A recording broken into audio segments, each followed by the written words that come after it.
So hello friends, digestion and absorption chapter में हमने जितने भी डाइजेस्टिव ग्लैंड्स थे उन सबको पढ़ लिया और जो हमारा एलिमेंट्री कैनाल था उसको भी हम डिस्कस कर चुके हैं। आज के इस वीडियो में हम डिस्कस करेंगे प्रोसेस ऑफ डाइजेशन कि डाइजेशन होता कैसे है, और इसमें हम प्रोटीन के डाइजेशन के बारे में पढ़ेंगे, स्टार्च के डाइजेशन के बारे में पढ़ेंगे और न्यूक्लिक एसिड के डाइजेशन के बारे में पढ़ेंगे। तो स्टार्ट करते हैं वीडियो को। सबसे पहले प्रोसेस ऑफ डाइजेशन में यानी खाने का डाइजेशन कैसे होता है, कैसे किसी बड़े कॉम्प्लेक्स फूड को छोटे छोटे ऑब्जर्वेबल फॉर्म में तोड़ा जाता है, उसमें कुछ स्टेप्स होते हैं। वो स्टेप्स कौन कौन से होते हैं? सबसे पहला स्टेप आता है हमारा इंजेशन का। इंजेशन का मतलब क्या है कि आप खाने को खाएंगे, वो हमारा इंजेशन का इंसेप्ट है। क्या है? इंजेशन है।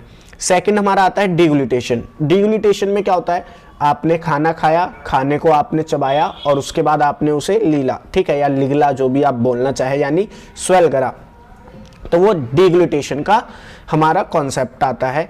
ठीक है, उसके बाद थर्ड स्टेप आता है डाइजेशन का। अब देखिए, स्वेल करने के बाद खाना कहाँ जाएगा? स्टमक में जाएगा, इंटेस्टाइन में जाएगा, ठीक है, इंटेस्टाइन में, स्मॉल इंटेस्टाइन में जाएगा। तो इन दोनों पार्ट में क्या होता है? खाने का डाइजेशन होता है। कौन कौन से? स्टमक में और इंटेस्टाइन में। उसके बाद खाना कहाँ मूव कर जाएगा? अब देखिए, स्मॉल इंटेस्टाइन में खाने का डाइजेशन हो गया, उसके बाद खाना मूव कर जाएगा लार्ज इंटेस्टाइन में। लार्ज इंटेस्टाइन में क्या होता है? खाने का एब्जॉर्प्शन होता है। लार्ज इंटेस्टाइन में क्या होता है? चीजों का एब्जॉर्प्शन होता है। किस चीज का कहां पे क्या एब्जॉर्प्शन होता है वो हम डिस्कस करेंगे बाद में, अभी हम डाइजेशन पढ़ेंगे। फिफ्थ प्रोसेस आता है एसिमिलेशन का। एसिमिलेशन में यानी जो भी अनडाइजेस्टेड फूड बचा है, हमने खाना खाया, उसमें जो भी डाइजेस्ट चीज करनी थी डाइजेस्ट करी हमने, ठीक है, उसमें से जिस भी चीज को हम एब्जॉर्ब कर सकते थे, जो हमारी बॉडी के लिए जरूरी था, हमने एब्जॉर्ब करा। अब जो बचा हुआ मटेरियल है, जिसे हम फीकल मटेरियल बोलेंगे, वो एक जगह स्टोर होगा, उसको हम नाम देते हैं एसिमिलेशन। उसके बाद हमारा जो नेक्स्ट स्टेप आता है वो आता है डिफिकेशन का। डिफिकेशन में आप उसको एक्सक्रीट आउट कर देंगे, ठीक है। अब यहाँ पे कुछ टर्म्स आती हैं जो नीट एग्जामिनेशन में पूछी जाती है, जैसे बॉलस क्या है? बॉलस वो फूड होता है जो हमारे माउथ में होता है, यानी वो फूड जो हमारे माउथ में है, जिसे हमने खाया है, उसे हम एक टर्म दे रहे हैं बोलस, ठीक है। इसके बाद हम नेक्स्ट टर्म पढ़ते हैं काइम। काइम क्या होता है? अब जो फूड हमारे स्टमक में होता है, जो फूड हमारे स्टमक में होता है, उसको हम नाम देते हैं काइम। या फिर आप ऐसा भी कह सकते हो कि स्टमक में HCl रिलीज होता है, तो वहां की पीएच क्या होती है? एसिडिक होती है। तो आप ये भी कह सकते हो कि जो एसिडिक फूड होता है, एसिडिक फूड होता है, उसको हम नाम देते हैं काइम। ओके, इसके बाद आगे बढ़ते हैं और एक टर्म आती है काइल। काइल क्या होता है? काइल वो फूड होता है जो इंटेस्टाइन में होता है। काइल वो फूड होता है जो इंटेस्टाइन में होता है। अब इंटेस्टाइन में आपको पता है पीएच 7.8 होती है, यानी वहां पे क्या होता है? एल्कलाइन मीडियम होता है। तो आप ये कह सकते हो कि काइल क्या है? एल्कलाइन फूड है जो इंटेस्टाइन में प्रेजेंट है। आई होप ये टर्म आपको क्लियर हो गई होंगी। अब हम डाइजेशन ऑफ किसकी बात करेंगे? डाइजेशन ऑफ प्रोटीन की सबसे पहले बात करेंगे।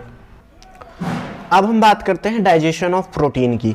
यहाँ पे जो सबसे पहले क्वेश्चन बन सकता है वो ये आपसे पूछ सकता है नीट में या आपके एग्जाम में कि प्रोटीन का डाइजेशन स्टार्ट कहाँ से होता है? माउथ से, स्टमक से, इंटेस्टाइन से, कहाँ से स्टार्ट होता है प्रोटीन का डाइजेशन? तो अगर आपसे ये क्वेश्चन पूछता है तो आप आंसर देंगे कि जो प्रोटीन का डाइजेशन है वो स्टमक से स्टार्ट होता है। माउथ में प्रोटीन का डाइजेशन नहीं होता है। अभी आप आगे पढ़ेंगे तो आप पढ़ेंगे कि माउथ में किसका होता है? कार्बोहाइड्रेट का, यहाँ आप ये कह सकते हो स्टार्च का डाइजेशन होता है, ठीक है। तो प्रोटीन का डाइजेशन कहाँ से स्टार्ट होता है? स्टार्ट होता है स्टमक से, और ये इंटेस्टाइन में भी प्रोटीन का डाइजेशन होता है। इसमें कौन कौन से जूस काम करते हैं? हमने गैस्ट्रिक जूस के बारे में पढ़ा था, जिसे गैस्ट्रिक ग्लैंड्स के द्वारा रिलीज करा जाता है, ठीक है। जो कौन रिलीज करती है? हमारी चीफ सेल रिलीज करती है। फिर आपने पेनक्रियाटिक जूस के बारे में पढ़ा था, जो पेनक्रियाज रिलीज करती है। आपने इंटेस्टाइनल जूस के बारे में पढ़ा था। तो ये तीनों जूस मिलके प्रोटीन का डाइजेशन करवाते हैं। अब ये होता कैसे है, इसको सबसे पहले पढ़ते हैं। तो सबसे पहले क्या होगा? जो जाइमोजन जो गैस्ट्रिक जूस में रिलीज होते हैं, सबसे पहले उनका एक्टिवेशन हम कराएंगे अगर हमको प्रोटीन का क्या कराना है? डाइजेशन कराना है। तो अब ये जाइमोजन क्या होते हैं? जाइमोजन मैंने आपको बताया था, ये ग्रुप होते हैं किसके? इनएक्टिव एंजाइम के जो क्या करते हैं, प्रोटीन को डाइजेस्ट करते हैं। और इन्हें रिलीज कौन करता है, इन्हें रिलीज करती है चीफ सेल या फिर हम उसे जाइमोजन सेल भी कहते हैं। मैंने आपको ऑर्डर भी बताया था कि गैस्ट्रिक ग्लैंड के जो आपको सेल याद रखने हैं वो आप पीएमजीसी से याद रख सकते हो, पीएमजीसी से याद रख सकते हो, जहां पे पी क्या है, पैराइटल सेल या ऑक्जेंटिक सेल, एम क्या है, म्यूकस नेक सेल, जी क्या है, हमारी जी सेल जो बेस पे प्रेजेंट होती है और हार्मोन रिलीज करती है, सी क्या है, चीफ सेल या फिर जाइमोजन सेल। ओके, तो मैंने रिवाइज भी करा दिया थोड़ा बहुत आपको। तो जाइमोजन सेल में आपको मैंने बताया था पेप्सिनोजेन होता है, प्रोरेनिन होता है, ट्रिप्सिनोजेन होता है, ठीक है। तो सबसे पहले पेप्सिनोजेन की बात करते हैं। पेप्सिनोजेन को एक्टिव करने का काम होता है एचसीएल का। किसका काम होता है, एचसीएल का। ये एचसीएल कहां सिक्रीट होता है, स्टमक में सिक्रीट होता है। कौन सिक्रीट करता है अगर हम बात करें तो ये सिक्रीट करने का काम होता है ऑक्जेंटिक सेल का। किसका काम होता है, ऑक्जेंटिक सेल का, या फिर आप पैराइटल सेल भी कह सकते हो। इसके बाद पेप्सिनोजेन कन्वर्ट होता है पेप्सिन में, जो कि एक एक्टिव फॉर्म है। कैसी फॉर्म है, एक्टिव फॉर्म है। पेप्सिनोजेन इनएक्टिव फॉर्म है, पेप्सिन एक्टिव फॉर्म है। ये पेप्सिन क्या करती है, जो भी प्रोटीन होते हैं, आपको पता हो कि प्रोटीन क्या होती है, अमीनो एसिड की चेन होती है बहुत बड़ी, ठीक है। तो अमीनो एसिड के बीच में जो बॉन्ड्स होता है वो होता है पेप्टाइड बॉन्ड। क्या होता है, पेप्टाइड बॉन्ड। तो ये पेप्सिन क्या करता है, इन पेप्टाइड बॉन्ड को तोड़ने का काम करता है। ओके, आगे बढ़ते हैं और पढ़ते हैं प्रोरेनिन के बारे में। प्रोरेनिन मैंने आपको बताया था ये सिर्फ और सिर्फ किन में देखा जाता है, इन्फेंट्स में देखा जाता है। एडल्ट में प्रोरेनिन नहीं पाया जाता, अगर आपको याद हो तो। प्रोरेनिन जो है कन्वर्ट होता है रेनिन में। प्रोरेनिन जो है कन्वर्ट होता है किसमें, रेनिन में। रेनिन को हम एक और नाम देते हैं काइमोसिन, ठीक है। अब रेनिन करता क्या है, रेनिन देखो क्या करता है, जैसे मैंने आपको बताया था रेनिन मिल्क के डाइजेशन में हेल्प करता है। तो ये मिल्क का डाइजेशन कराता कैसे है, मिल्क जब बच्चा पीता है तो मिल्क के अंदर होता है मिल्क प्रोटीन, जिसको हम बोलते हैं कैसीन। क्या होता है, कैसीन नाम का एक मिल्क प्रोटीन होता है। इस कैसीन को ये जो रेनिन होता है कन्वर्ट कर देता है प्रोकैसिन में। किसमें कन्वर्ट कर देता है, पैराकैसिन में, सॉरी, किसमें कन्वर्ट कर देता है, पैराकैसिन में। अब होता क्या है, इस पैराकैसिन से कैल्शियम आके बाइंड कर जाता है। कौन आके बाइंड कर जाता है, कैल्शियम आके बाइंड कर जाता है और बनाता है कैल्शियम पैराकैसिनेट। क्या बनाता है, कैल्शियम पैराकैसिनेट। ये जो प्रोसेस होता है इसी को हम बोलते हैं कर्डलिंग ऑफ मिल्क, यानी मिल्क को कर्ड में कन्वर्ट कर देना, ठीक है। आप कर्डलिंग ऑफ मिल्क को अगर समझना चाहो तो ऐसे भी देख सकते हो। अगर आप देखना चाहते हो तो आप देखो, जब कोई मदर अपने बच्चे को दूध पिलाती है और इन केस अगर वो बच्चा वॉमिट कर देता है तो वो जो दूध होता है ना वो ऐसे पाउचेस की फॉर्म में निकलता है, ठीक है। तो वो जो दूध होता है एक्चुअल में क्या हुआ होता है, वो जो नॉर्मल अगर हम वर्ड यूज करें तो वो दूध फट गया होता है, ठीक है, यानी खराब हो गया होता है। तो उसी को हम कहते हैं कर्डलिंग ऑफ मिल्क। अब ये तो आपका प्रोसीजर था स्टमक में, कि स्टमक में प्रोटीन का कैसे डाइजेशन होता है। तो यहां पे आप एक चीज देख सकते हो कि प्रोटीन की अगर हम बात करें तो यहां पे मिल्क प्रोटीन का डाइजेशन कहां हो रहा है, स्टमक में हो रहा है। अब यहां से फूड जो है आगे मूव करता है और पहुंचता है कहां पे, कहां पहुंचता है, इंटेस्टाइन में। इंटेस्टाइन में आपको पता है कि पैनक्रियाटिक जूस एक तो रिलीज होता है पैनक्रियाज के थ्रू, ठीक है, और इंटेस्टाइन खुद भी कुछ जूस रिलीज करता है जिसे हम इंटेस्टाइनल जूस या फिर सकस एंटेरिकस बोलते हैं, ठीक है। सो अब हम पढ़ते हैं activation of zymogen in pancreatic juice. अब होता क्या है कि फूड स्टमक में तो कुछ मान लो प्रोटीन डाइजेस्ट हो गया, वो आगे मूव करा आया इंटेस्टाइन में। अब इंटेस्टाइन में आपको पता है पैनक्रियाटिक जूस भी रिलीज होता है, ठीक है, पैनक्रियाज के द्वारा, और एक और जूस रिलीज होता है जिसे हम बोलते हैं इंटेस्टाइनल जूस, जिसे इंटेस्टाइन खुद रिलीज करती है। इंटेस्टाइन खुद रिलीज करती है। उस इंटेस्टाइनल जूस को हम नाम क्या देते हैं, सकस एंटेरिकस। याद रखना है, ये आपको नीट एग्जामिनेशन में पूछा जाता है। अब पैनक्रियाटिक जूस में जो जाइमोजन होते हैं, यानी जो इनएक्टिव एंजाइम होते हैं पैनक्रियाटिक जूस में, उन्हें एक्टिवेट करना है हमें। तो सबसे पहले क्या होता है, ट्रिप्सिनोजेन जो कि पैनक्रियाटिक जूस में पाया जाता है, उसे एंटीरोकाइनेज के द्वारा ट्रिप्सिन में कन्वर्ट करा जाता है। ट्रिप्सिन एक एक्टिव फॉर्म है और ये क्या है, इनएक्टिव फॉर्म है। अब ये एंटीरोकाइनेज कहां से आया? ये एंटीरोकाइनेज बेसिकली इंटेस्टाइनल जूस से आता है। कहां से आता है? इंटेस्टाइनल जूस से, यानी सकस एंटेरिकस से आता है। और अगर हम इसकी बात करें तो ये नॉन डाइजेस्टिव एंजाइम होता है, या आप ये कह सकते हो नॉन प्रोटीन डाइजेस्टिव एंजाइम होता है। हम नॉन प्रोटीन डाइजेस्टिव एंजाइम क्यों कह रहे हैं? क्योंकि ये प्रोटीन के डाइजेशन में कुछ काम नहीं करता, यानी प्रोटीन को डायरेक्टली ये डाइजेस्ट नहीं करता। ये सिर्फ क्या करता है? ट्रिप्सिनोजेन को ट्रिप्सिन में कन्वर्ट करता है, यानी इनएक्टिव को एक्टिव में कन्वर्ट करता है। अब यहां पे ट्रिप्सिन बनने से होता क्या है? ट्रिप्सिन क्या करता है? बाकी जो भी पैनक्रियाटिक जूस है उन्हें एक्टिव करता है। जैसे काइमोट्रिप्सिनोजेन कन्वर्ट हो जाता है काइमोट्रिप्सिन में, और ये काम करवाता कौन है? ट्रिप्सिन। कौन करवाता है? ट्रिप्सिन। अब मैंने आपको एक बात बताई थी क्या, कि जो बड़े बच्चे होते हैं उनके अंदर रेनिन नहीं पाया जाता, उनके अंदर रेनिन या आप ये कह सकते हो प्रोरेनिन नहीं पाया जाता। तो फिर उन बड़े बच्चों में मिल्क का डाइजेशन कौन करता है? उन बड़े बच्चों में मिल्क का डाइजेशन करने का काम होता है काइमोट्रिप्सिन का। तो ये याद रखना, ठीक है। इन्फेंट में मिल्क का डाइजेशन या आप ये कह सकते हो कडलिंग ऑफ मिल्क कौन कराता है? रेनिन कराता है। और एडल्ट में ये काम कौन कराता है?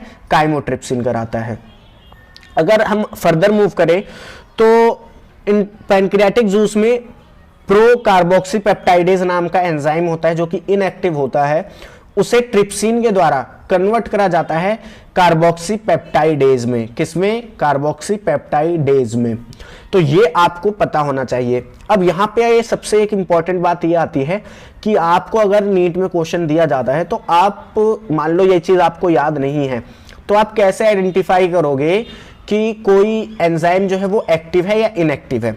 तो देखो, इसका एक सिंपल सा तरीका मैं बता रहा हूं कि अगर किसी एंजाइम के नाम के आगे प्रो लगा हुआ है, जैसे आप यहां पे देखो प्रो लगा हुआ है, ठीक है, आपने प्रोरेनिन पढ़ा था, ठीक है, तो वहां पे भी प्रो लगा है, तो ये हमारे इनएक्टिव होते हैं, ये हमारे क्या होते हैं? इनएक्टिव होते हैं।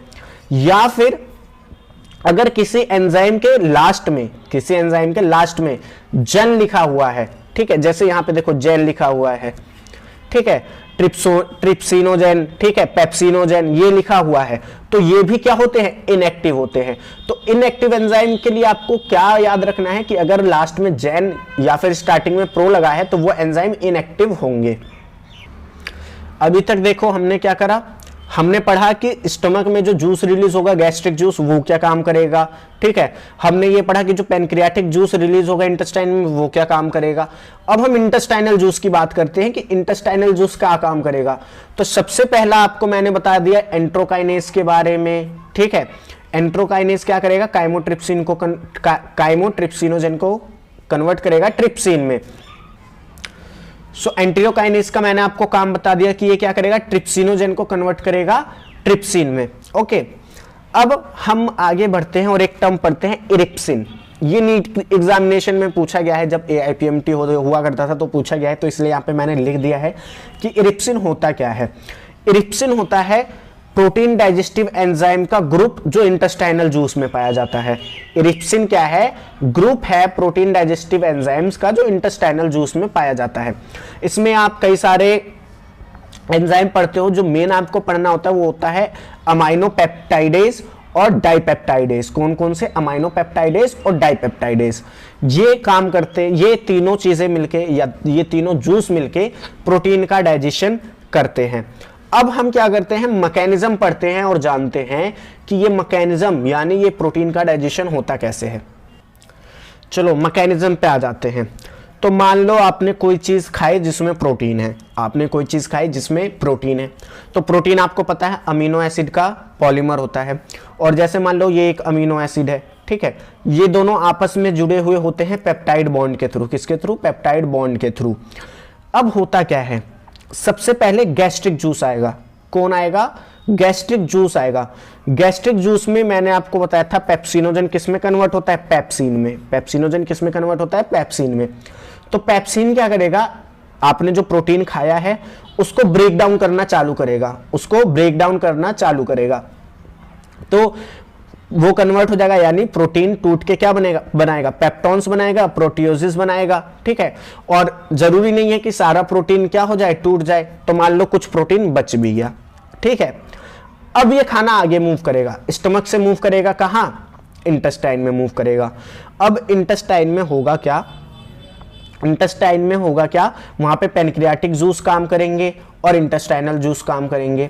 तो पेनक्रियाटिक जूस में सबसे पहले होगा क्या कि जो बचा हुआ प्रोटीन है, जो बचा हुआ प्रोटीन है, यहां पे सारा प्रोटीन तो मान लो डाइजेस्ट होगा नहीं, तो जो बचा हुआ प्रोटीन होगा उसे तोड़ने का काम करेगा ट्रिप्सिन। उसे तोड़ने का काम कौन करेगा, ट्रिप्सिन करेगा।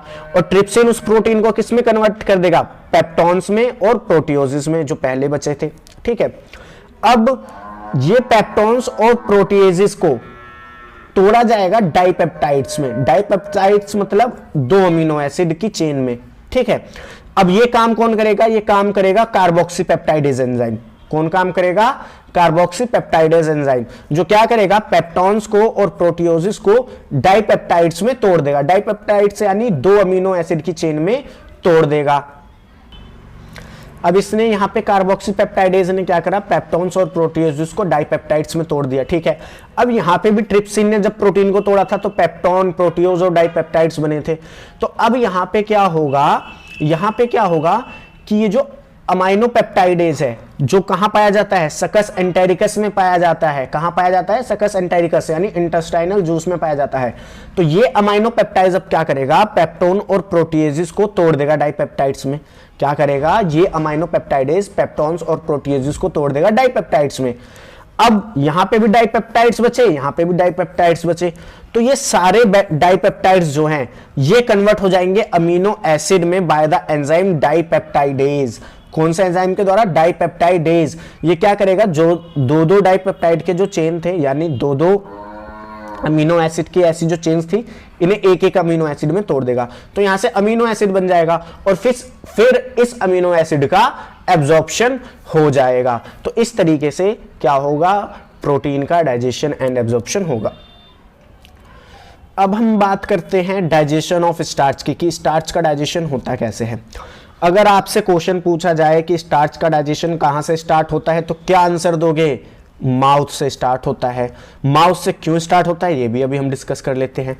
सबसे पहले बात करते हैं स्टार्च की, कि स्टार्च होता क्या है। स्टार्च जो है पॉलीमर होता है किसका, सिंपल शुगर ग्लाइकोसिडिक का। स्टार्च क्या होता है, स्टार्च जो है पॉलीमर होता है सिंपल शुगर का, ठीक है। और 2 शुगर्स के बीच में, जैसे मान लो ये एक शुगर है, ये एक शुगर है, इनके बीच में जो बॉन्ड होता है इसको हम बोलते हैं ग्लाइकोसिडिक बॉन्ड। क्या बोलते हैं, ग्लाइकोसिडिक बॉन्ड। ये सारे बॉन्ड आपने क्लास 11 बोल रहा हूँ, क्लास 11 में यही चैप्टर है। ये जब आप बायोमोलिक्यूल चैप्टर पढ़ते हो वहां पे आप देखते हो, ठीक है। तो ये बॉन्ड जो होता है कौन सा होता है, ग्लाइकोसिडिक बॉन्ड होता है। डाइजेशन मैंने बताया माउथ में स्टार्ट होता है, ठीक है, और इसका डाइजेशन सिर्फ माउथ और इंटेस्टाइन में होता है। अब ये डाइजेशन के मतलब इनका रोल क्या होता है, माउथ और इंटेस्टाइन में क्या क्या एंजाइम, कौन से एंजाइम कैसे वर्क करते हैं। तो सबसे पहले हम बात करते हैं सेलेब्री अमाइलेज। सेलेब्री अमाइलेज आपको याद हो कहाँ सिक्रीट होता है, सलाइवा के साथ रिलीज होता है, यानी सलाइवा के अंदर होता है। इसका पीएच 6.8 काफी ज्यादा इंपॉर्टेंट है। होता क्या है, स्टार्च जो कि एक पॉलीसेकेराइड है, यानी एक चेन है शुगर की, उसे कन्वर्ट करा जाता है माल्टोज में। किसमें कन्वर्ट करा जाता है, माल्टोज में, बाय द एंजाइम सेलेब्री अमाइलेज। किस एंजाइम के द्वारा, सेलेब्री अमाइलेज के द्वारा। इस सेलेब्री अमाइलेज को हम दूसरा नाम भी देते हैं जो होता है टाइलिन, ठीक है, तो ये याद रखना। अब क्या होता है, माल्टोस बन गया, स्टार्च से माल्टोस बन गया। अब यहां पे अगर मैं आपसे पूछूं कि कितने % स्टार्च का डाइजेशन माउथ में हो जाता है, तो 30% स्टार्च का डाइजेशन माउथ में हो जाता है, यानी 30% स्टार्च जो है माल्टोस में कन्वर्ट हो जाता है माउथ में। जैसे एग्जांपल अगर मैं दूं, अगर मान लो आपने 100 ग्राम स्टार्च खाया है, ठीक है, तो इसमें से क्या होगा, 30 ग्राम स्टार्च जो होगा वो माल्टोस में कन्वर्ट हो जाएगा माउथ में ही। अब आपने खाने को खाया, आपके माउथ में था, आपने चबाया, आपने उसको स्वेल करा, वो आपके स्टमक में जाएगा, इस स्टमक में स्टोर रहेगा, फिर वहां से कहां मूव कर जाएगा, इंटेस्टाइन में मूव कर जाएगा। इंटेस्टाइन में आपको पता है 2 चीजें आएंगी, पेनक्रियाटिक जूस भी आएगा, इंटेस्टाइनल जूस भी आएगा। तो पेनक्रियाटिक जूस यहाँ पे क्या करता है, पेनक्रियाटिक जूस में भी अमाइलेज एंजाइम होता है, वहां पे हम नाम देते हैं पेनक्रियाटिक अमाइलेज, क्योंकि ये अमाइलेज पेनक्रियाटिक जूस के द्वारा रिलीज हुआ है। सलाइवरी अमाइलेज हमने कब कहा था, जब सलाइवा में रिलीज हुआ था, तो ये याद रखना। तो यहाँ पे स्टार्च को कन्वर्ट करा जाता है माल्टोज में, दोबारा से क्या करा जाता है, स्टार्च को कन्वर्ट करा जाता है माल्टोज में, क्योंकि अमाइलेज ये भी है। अब यहाँ पे कंप्लीट डाइजेशन हो जाता है, यानी जो बचा हुआ 70% स्टार्च था उसको माल्टोज में तोड़ दिया जाता है। अब हम मूव करते हैं इंटेस्टाइनल जूस पे कि इंटेस्टाइनल जूस यानी सकस एंटेरिकस क्या करता है। तो मैंने आपको बताया था इंटेस्टाइनल जूस के अंदर कई सारे एंजाइम होते हैं जो चीज़ों को ब्रेक डाउन करते हैं। तो माल्टोज को तोड़ने के लिए इनके पास एंजाइम होता है माल्टेज नाम का। माल्टोज को तोड़ने के लिए जो एंजाइम होता है वो होता है माल्टेज। माल्टेज क्या करता है, माल्टोज को तोड़ देता है ग्लूकोज और ग्लूकोज में। माल्टेज क्या करता है, माल्टोज को तोड़ देता है ग्लूकोज और ग्लूकोज में। तो ये तो इस केस में होगा जब हमारा जो शुगर है वो माल्टोज, कई सारे माल्टोज की चेन्स का बना हुआ होगा। लेकिन शुगर कई तरीके की होती है, जिसमें आप लैक्टोज शुगर भी पढ़ते हो, सुक्रोज शुगर भी पढ़ते हो। यहाँ पे सुक्रोज और लैक्टोज सबसे ज्यादा इंपॉर्टेंट है। यहां से डायरेक्ट क्वेश्चन पूछ लिया जाता है, और ये केमिस्ट्री में भी हो सकता है कि क्वेश्चन पूछ लिया जाए कि लैक्टोज किस में कन्वर्ट होता है और सुक्रोज किस में कन्वर्ट होता है। तो लैक्टोज कन्वर्ट होता है ग्लूकोज ग्लैक्टोज में, और सुक्रोज कन्वर्ट होता है ग्लूकोज फ्रक्टोज में। और इन ग्लूकोज ग्लैक्टोज फ्रक्टोज का डायरेक्टली फिर एब्जॉर्प्शन हो जाता है। अब आज का हम एक लास्ट छोटा सा टॉपिक पढ़ लेते हैं, जो है digestion of nucleic acid. Nucleic acid की बात करें तो यहां पे दो तरीके के बॉन्ड देखे जाते हैं, फॉस्फोडाइएस्टर बॉन्ड और ग्लाइकोसिडिक बॉन्ड। अब ये आपको बॉन्ड अगर पता है तो अच्छी बात है, नहीं तो आपको इसके लिए क्या करना पड़ेगा, बायोमोलिक्यूल्स को पढ़ना पड़ेगा। ठीक है, वैसे अभी हमने बायोमोलिक्यूल चैप्टर डिस्कस नहीं करा, तो जब हम डिस्कस करेंगे तो मैं आपको वहां पे भी बताऊंगा। तो अगर आपको पता है अच्छी बात है, नहीं पता है तो इसके बाद हम बायोमोलिक्यूल डिस्कस करेंगे तो वहां पे आपको बता देंगे। सो डाइजेशन स्टार्ट कहां से होता है, इस न्यूक्लिक एसिड का जो डाइजेशन है वो स्टार्ट होता है ड्यूडेनम से। अगर मैं आपसे पूछूं ड्यूडेनम किसका पार्ट है, तो ड्यूडेनम इंटेस्टाइन का पार्ट है। तो आप ये कह सकते हो कि न्यूक्लिक एसिड का जो डाइजेशन है वो इंटेस्टाइन से स्टार्ट होता है। अब आपको पता है इंटेस्टाइन में दो जूस आएंगे, पैनक्रियाटिक जूस और intestinal juice. Pancreatic juice, intestinal juice. Intestinal juice को हम क्या बोलेंगे, सकस एंटेरिकस बोलेंगे। यहां पे मैं बहुत ज्यादा फोकस कर रहा हूं कि इंटेस्टाइनल जूस को बार बार बोल रहा हूं सकस एंटेरिकस। क्यों, क्योंकि बहुत बार नीट एग्जामिनेशन में क्वेश्चन पूछा गया है। तो डाइजेशन होगा कैसे, आपने मान लो कोई चीज खाई है उसके अंदर न्यूक्लिक एसिड है, जैसे आपने टमाटर खाया है, ठीक है, उसके अंदर न्यूक्लिक एसिड है, या जो भी चीज आप खाओ उसके अंदर न्यूक्लिक एसिड होता ही है। तो वहां पे न्यूक्लियस एंजाइम आएगा और इन न्यूक्लिक एसिड को तोड़ देगा न्यूक्लियोटाइड्स में। क्या करेगा, इन न्यूक्लिक एसिड को तोड़ देगा न्यूक्लियोटाइड्स में, क्योंकि न्यूक्लियोटाइड्स मिलके ही न्यूक्लिक एसिड का फॉर्मेशन करते हैं। अब क्या होगा, अब इंटेस्टाइनल जूस जो होगा वो एंजाइम रिलीज करेगा न्यूक्लियोटाइडेज। कौन सा एंजाइम रिलीज करेगा, न्यूक्लियोटाइडेज। ये न्यूक्लियोटाइडेज क्या करेगा, न्यूक्लियोटाइड्स को तोड़ देगा न्यूक्लियोसाइड में और फास्फोरस में। किसमें, न्यूक्लियोसाइड में और फास्फोरस में। अगर आपको न्यूक्लियोसाइड न्यूक्लियोटाइड ये सब नहीं पता है तो मैं आपको देखो थोड़ा सा आइडिया दे देता हूं। अगर हमारे पास कोई मान लो एडेनिन ग्वानिन है, ठीक है, एडेनिन ग्वानिन है हमारे पास, नाइट्रोजिनस रिंग होती है, ठीक है। अगर न्यूक्लियोसाइड में फास्फोरस ग्रुप अटैच है जो 3' कार्बन पे लगता है, ठीक है, तो इसे हम बोलेंगे, क्या बोलेंगे, तो इसे हम बोलेंगे न्यूक्लियोटाइड बोलेंगे। और अगर यहां पे सिर्फ अगर फास्फोरस नहीं लगा तो उसे न्यूक्लियोसाइड बोलेंगे, ठीक है। तो वही मैंने बताया कि न्यूक्लियोटाइड को तोड़ दिया जाएगा न्यूक्लियोसाइड और फास्फोरस में। फास्फोरस तो डायरेक्टली एब्जॉर्ब हो जाएगा, न्यूक्लियोसाइड बचेगा, क्योंकि न्यूक्लियोसाइड में नाइट्रोजिनस बेस होते हैं और शुगर होती है। तो ये न्यूक्लियोसाइड जो है वो टूटेगी नाइट्रोजिनस बेस में और शुगर में। अब नाइट्रोजिनस बेस को एब्जॉर्ब कर लिया जाएगा और शुगर का भी अगर ब्रेकडाउन होना होगा तो होगा। वैसे यहाँ पे नॉर्मल शुगर ग्लूकोज फ्रक्टोज बन जाती है तो उसका भी डायरेक्टली एब्जॉर्प्शन हो जाता है। सो आई होप ये जो डाइजेशन था, digestion of nucleic acid, digestion of protein, digestion of carbohydrates, आपको अच्छे से समझ में आया होगा। नेक्स्ट वीडियो में हम डाइजेशन ऑफ फैट पढ़ेंगे क्योंकि वो एक थोड़ा लंबा टॉपिक है, और उसके बाद हम एब्जॉर्प्शन के बारे में पढ़ेंगे।